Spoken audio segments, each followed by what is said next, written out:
Nos murs ont des oreilles. Bonjour. Bienvenue pour ce nouveau numéro du podcast du Conservatoire. Je reçois Karine Moreton de la compagnie L'Escarboucle. Bonjour Karine. Bonjour. Karine, vous êtes venue nous parler du bal Renaissance qui aura lieu le samedi 16 décembre à 20h dans la salle des fêtes de l'Hôtel de Ville. Le bal durera environ 2h30. Il sera constitué d'un petit spectacle, puis d'un grand bal, avec les rafraîchissements qui seront offerts par la ville, rafraîchissements sans alcool, afin que la fête batte son plein sans souci. Les réservations sont d'ores et déjà ouvertes et même conseillées à conservatoire@vincennes.fr. L'entrée est de 8 €, gratuite pour les élèves du conservatoire. Ce bal réunira l'ensemble de la filière voix, c'est-à-dire le chœur d'enfants, le chœur de jeunes, l'ensemble vocal de jeunes, le chœur d'adultes, mais aussi les élèves de chant lyrique et la chorale de FM 3-4. Et puis seront aussi invités à participer à ce bal tous les élèves qui vont avoir des interventions et qui vont concerner en tout 235 élèves du conservatoire et aussi 80 élèves de l'école élémentaire du Sud. Alors, Karine, est-ce que tu peux nous en dire un peu plus sur ce bal Renaissance? Et puis, bien sûr, présente-toi, présente la compagnie de l'Escarboucle. Déjà, la compagnie de l'Escarboucle, c'est un ensemble qui est spécialisé sur une période charnière, la fin du Moyen-Âge et l'époque de la Renaissance. On utilise des instruments spécifiques de cette période. Moi, je joue des flûtes à bec de toutes les tailles, mais également des cornemuses. Et puis, vous pourrez aussi entendre des instruments de la famille des hautbois et du basson. Donc, Adrien Reboisson joue plusieurs tailles de chalmis et de bombarde qui sont les instruments de la famille des hautbois. Il joue également une doucenne, qui est ce qu'on appelle maintenant un basson, mais donc de la Renaissance. Vous aurez aussi le plaisir d'entendre Yannick Le Bossé qui chante en haut de contre et qui joue de la guitare Renaissance, qu'on nomme alors la guiterne, qui est une guitare à 4 chœurs. Donc, ce sont 4 cordes, chacune étant doublée. C'est pour ça qu'on parle de chœur. Et puis pour finir, Maxime Fiorani qui joue des percussions, aussi bien des percussions digitales comme le tambourello ou des percussions à baguette comme le gros tambour. Voilà pour les instruments que vous pourrez entendre. Mais bien entendu, ce bal ne serait rien sans la voix des chanteurs qui vont interpréter des pièces de chant à mener la danse.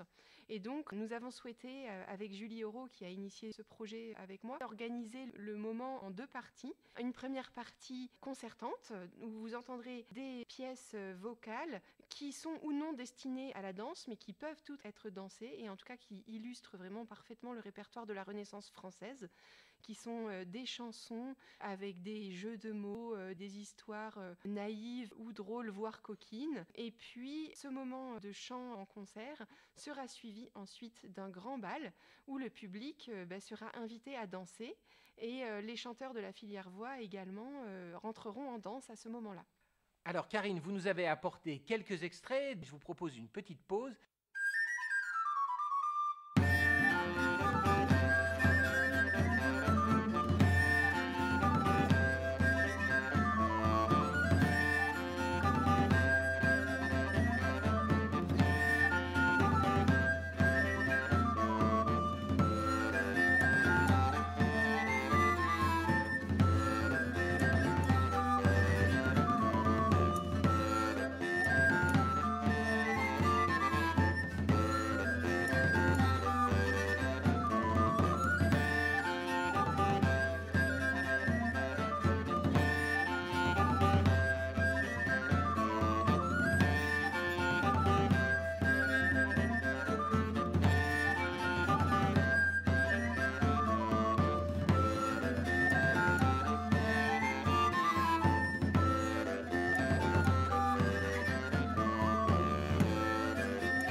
Donc, dans la première partie, qui chante? Toutes les classes de la filière, en fait. Voilà, c'est ça. Donc, je ne les ai pas encore rencontrées. Je vais avoir le plaisir de faire leur connaissance cet après-midi. Mais aujourd'hui, je ne suis pas venue pour leur faire travailler les chants, mais bien pour leur faire travailler la danse, puisque l'idée, dans la partie bal, c'est bien d'entrer en danse. Et donc, pour le public également, l'idée est de venir participer en dansant soi-même.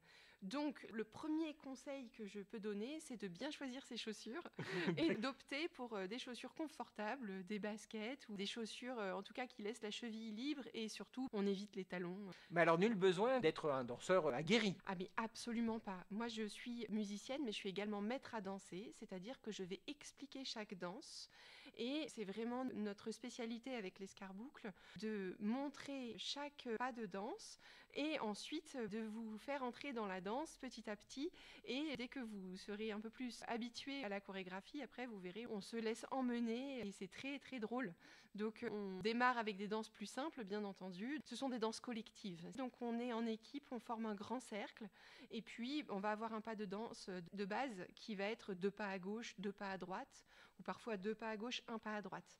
Mais ça, c'est un petit peu la danse la moins rigolote, j'ai envie de dire, parce qu'elles viennent s'ajouter à ça des gestes des mains, par exemple, dans le branle des lavandières, eh bien, on imite les lavandières qui, en lavant le linge, se disputent. Et donc, on se menace. Alors là, toutes les grimaces sont permises. On tape dans les mains pour imiter le battoir à linge. On tourne sur soi-même. Et puis, par exemple, dans la danse des sabots, on va taper du pied. Il y a une danse aussi très rigolote qui s'appelle les chevaux, où on va imiter le geste du cheval qui frappe le sol, mais on va aussi avoir une espèce de moment un peu de galop, on va échanger de place avec ses partenaires. Voilà, c'est le fou rire garanti. Il y a aussi des danses en farandole qui vont vous emmener, attention, vous n'aurez plus froid après cette danse-là, promis. Et puis, pour moi, c'est important de relier cette pratique de la danse qui est vraiment inspirée de la Renaissance, c'est-à-dire elle est tirée des traités, notamment d'un traité de danse qu'on a en France qui s'appelle l'orchésographie, qui a été écrit par Thoineau Arbeau. Ce traité de danse, il explique juste quelques pas, mais on voit bien que c'est des pas que tout le monde doit connaître parce que c'est très pratiqué à l'époque. Et aujourd'hui, malheureusement, on a perdu cette tradition. On a des survivances de cette habitude chorégraphique dans les danses régionales, que ce soit bien sûr en Bretagne, mais ailleurs, on en a en Morvan, en Auvergne, enfin, un peu partout en fait en France, qui sont effectivement des survivances de cette époque de la Renaissance. Mais dans notre région parisienne, j'ai envie de dire, en Île-de-France, on a un petit peu perdu tout ça. Et j'espère pouvoir vous transmettre le plaisir que c'est de retrouver une tradition dansée et de retrouver le plaisir de danser tous ensemble. Quand on voit vraiment une salle entière bouger à l'unisson, c'est un plaisir, il y a une dynamique, une énergie qui se dégage. C'est vraiment quelque chose de particulier qu'il faut vraiment avoir expérimenté. En général, quand on y prend goût, ensuite, on a du mal à s'arrêter. Oui, alors a priori, il y a une vraie communauté de fans en Île-de-France, en tout cas. Ah tout à fait, oui, il y a des cercles de danse, alors soit sur les danses traditionnelles, donc les fameuses danses de région dont je parlais tout à l'heure, mais également sur les danses anciennes et notamment sur les danses Renaissance. Quand on annonce qu'il va y avoir un bal Renaissance, je peux vous dire qu'il y a de l'écho sur les réseaux. D'accord. En tout cas, ça donne vraiment envie. Alors moi qui suis un piètre danseur, voilà, j'ai envie de m'amuser par contre, et je sens qu'effectivement, on peut prendre beaucoup de plaisir. Voilà, sans vraiment être un bon danseur. Ah mais absolument, c'est totalement facile. Encore une fois, il s'agit de faire 2 pas à gauche, 2 pas à droite, un geste du bras, une frappe des mains. Et puis sur chaque danse, j'explique, on prend le temps, que tout le monde réussisse avant de vraiment lancer la musique pour pouvoir l'expérimenter dans le plaisir. Et puis ce n'est pas un spectacle. Le public n'est pas en train de représenter, le public est en train juste de profiter du moment de danse. Et c'est un moment à partager, petits et grands. Vraiment, c'est intergénérationnel et il y a besoin de aucun savoir préalable, pas besoin d'être danseur, pas besoin d'être musicien. On vient avec ses souliers et c'est parti.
Renaissance que nous allons vous proposer, pour le relier à une pratique actuelle, nous prenons quelques petites libertés avec la partition originelle. On va s'affranchir des partitions à 4 voix très écrites en contrepoint que vous aurez entendues de manière originale dans la première partie en concert.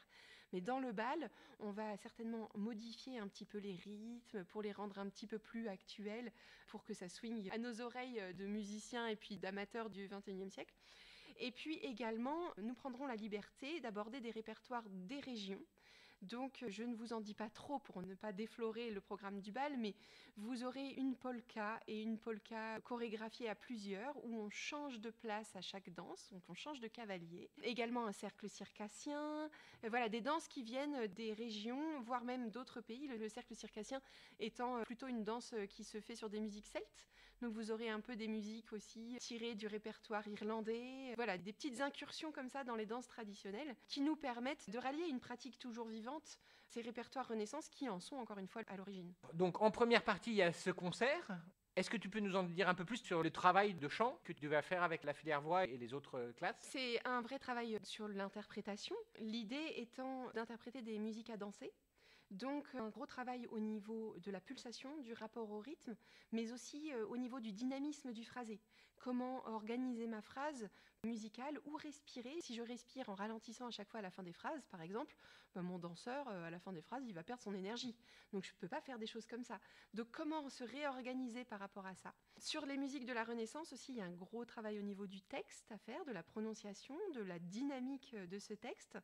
Et puis, ce sont aussi beaucoup des chansons à réponse, c'est-à-dire un soliste ou un groupe de solistes va énoncer d'abord une phrase nouvelle qu'on n'a pas entendue encore, puis le gros du chœur va lui répondre.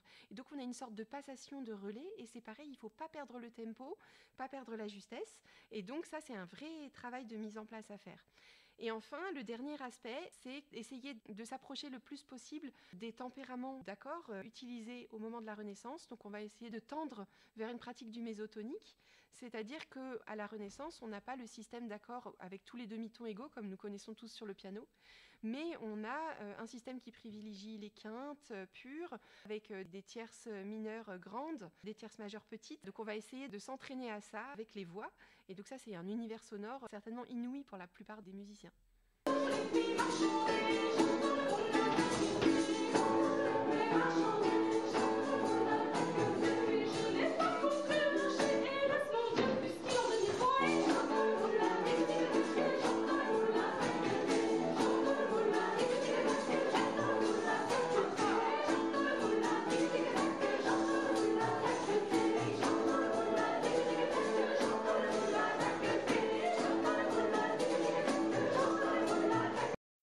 Ces ateliers spécifiques pour la filière voix, donc il y a énormément d'ateliers qui sont prévus pour des enfants qui auront de 5 ans à une quinzaine d'années, et puis aussi une initiation tout public qui aura lieu le mercredi 13 décembre à 11h45 et qui va durer 45 minutes environ. Alors comment ça se passe ces ateliers ? Pour les ateliers qui sont au sein des cours de formation musicale ou d'éveil, eh bien c'est tout simple, je viens avec mes instruments et mes pieds et je vais apprendre aux enfants à danser quelques petites danses. Et l'idée, c'est qu'à la fin de la séance, eh bien, on puisse montrer aux parents, voire même peut-être inviter les parents à entrer en danse déjà dans le cadre de cet atelier. Donc pour qu'ils aient une petite idée de ce que c'est que le bal, et puis qu'ils soient un petit peu moins timides et qu'ils osent venir danser puisqu'ils sauront déjà au moins faire quelques danses. Et puis pour l'atelier initiation tout public, l'idée c'est que si vous voulez apprendre un petit peu les danses avant le jour du bal, rejoignez-nous, venez, on va vous montrer avec les musiciens de l'Escarboucle comment faire ces danses. Donc on va vous montrer les chorégraphies, celles qui demandent un petit peu de repérage dans l'espace parce qu'on va changer de place, comment tourner sur soi-même par exemple, et un sens un petit peu précis, les petits changements de cavalier, etc. Donc les danses les plus rigolotes, si vous voulez en profiter encore plus le jour du bal, venez les apprendre en amont lors de l'atelier tout public. Super, on prend rendez-vous. Karine, refaisons une petite pause avec cette œuvre instrumentale de la Renaissance.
2h30, c'est intense quand même. 2h30 de bal, ça paraît énorme hein, comme ça. En fait, c'est très court. Vous verrez qu'il y a une espèce de turnover qui se fait entre ceux qui dansent et ceux qui vont boire un coup, et puis qui reviennent danser. Et puis le temps d'expliquer les danses, en fait, on aura le temps de faire une dizaine de danses. Peut-être 15 si on se dépêche, mais pas plus. Et puis c'est le temps de bien s'amuser. Rassurez-vous, c'est pas 2h30 à courir le marathon. Hein. On alterne des danses enlevées un peu rapides et puis des danses plus calmes, comme la torche par exemple, où on se fait passer une bougie. Et puis ça permet de rencontrer les différents danseurs qui sont dans la salle. Il y a aussi la pavane, qui est une des danses les plus connues, mais on connaît le verbe se pavaner, qui est se montrer en fait. Mais on ne sait pas exactement souvent comment se danse cette fameuse pavane. On vous montrera tout ça. Et ça s'alterne avec des danses très drôles, que ce soit pour les danses morguées, donc qui sont des danses à mime. On va mimer certains métiers ou certains animaux, ou alors encore des farandoles qui vont vous faire déambuler dans toute la salle. Voilà. On va venir nombreux et vous allez venir nombreux, chers auditeurs, pour ce bal Renaissance, donc samedi 16 décembre à 20h dans la salle des fêtes de l'Hôtel de Ville. Réservation ouverte et conseillée à conservatoire@vincennes.fr. 8 €, gratuit pour les élèves du conservatoire. Merci beaucoup Karine. Merci à vous. Voilà, c'en est fini de ce nouveau numéro du podcast du conservatoire. On se retrouve très bientôt pour un nouveau numéro. Au revoir, à bientôt.